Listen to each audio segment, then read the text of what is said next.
Angin topan Super Yagi membuat jembatan di Vietnam ambruk pada Senin 9 September 2024. Bencana alam topan Super Yagi ini dilaporkan menewaskan sebanyak 64 orang.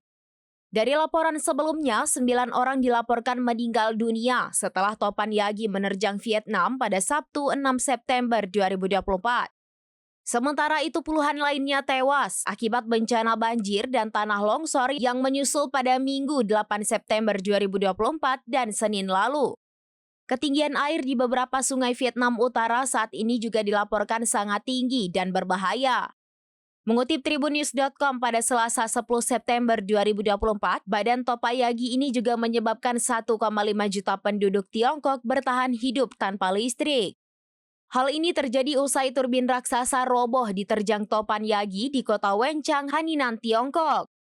Pihak berwenang memperingatkan bahwa topan Yagi akan menimbulkan lebih banyak gangguan. Lebih dari 240 orang terluka akibat topan yang membawa angin berkecepatan hingga 203 km per jam tersebut.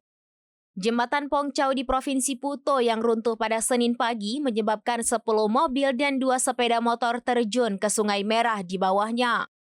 Sejauh ini, setidaknya 3 orang telah diselamatkan dari sungai. Sedangkan 13 korban lainnya masih dalam tahap pencarian.